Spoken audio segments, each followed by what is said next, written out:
Hi everyone.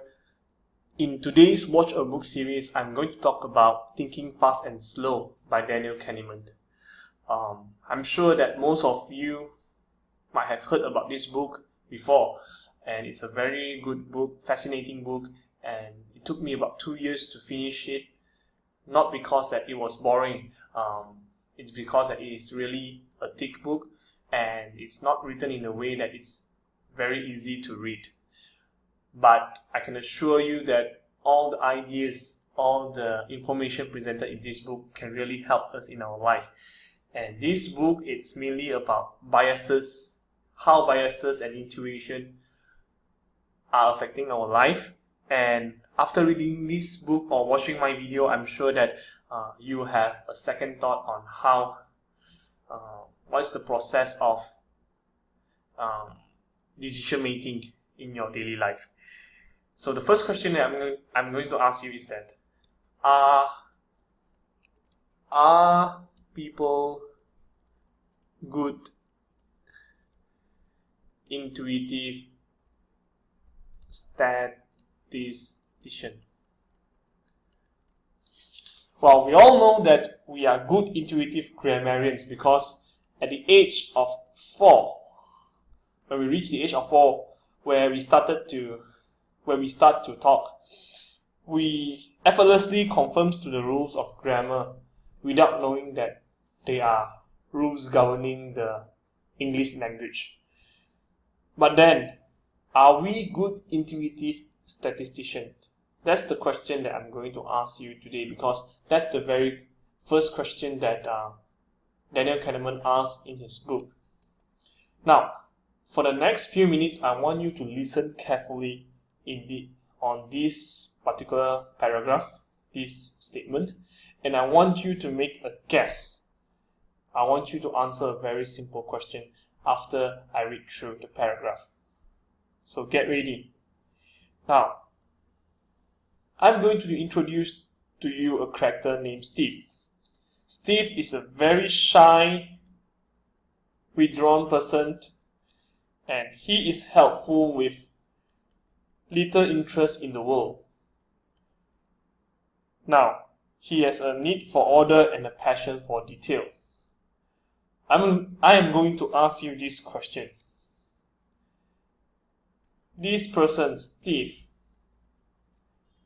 is he more likely to become a librarian or a farmer? So he's shy, he's withdrawn, he's helpful, he has a passion for detail. So I want you to guess, is he more likely to become a librarian or a farmer? Daniel Kahneman conducted this experiment in his university, and most of the students answered librarian. And I'm sure that you are among the students, in fact you are similar to the students that had answered this question. And then of course, I also answered the same answer. I also gave the same answer when I read this book. But in fact, did it occur to you that there are in fact 20 times more male farmers than librarians in the United States?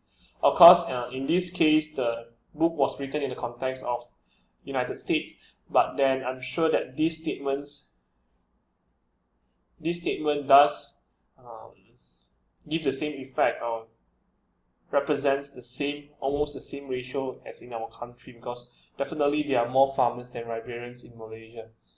But then, in this case, why did we choose librarian instead of farmer when it is statistically proven that it is more likely for Steve to become a farmer than librarian based on statistical evidence? Well, a very good explanation by Daniel Kahneman is that the participants in these particular experiments are ignorant about the relevant statistical facts and rely exclusively on resemblance and reliance on input. So he introduced the concept of let me just correct this. Okay. he introduced the concept of heuristics, which is a term that you're going to hear more in the rest of the videos. Heuristics means heuristic in psychology means that represents simple, efficient rules which people often use to form judgment.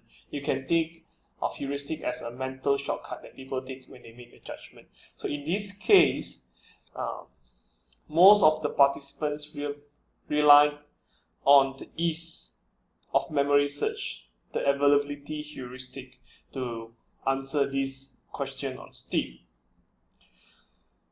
So this question proves to you that we are not good intuitive statisticians, and a lot of times we make judgment based on mental shortcuts that we have in our brain. And you might say that no, intuitive is a very special skill, and it can help to save lives, and that's true in some sense, and we are often being amazed by intuitive power of people like firefighters who can in fact sense the danger in a fire scene within split seconds, or chess player who can end the game in 3 particular steps. But then when you think about the word intuition, it's not a word related only to expert. In fact, most of us has the power of intuition. It's just that it's more common. Our intuition is more common. For example, we can detect whether the caller is angry or not by the first tone that he uttered, by the first word that he uttered during our telephone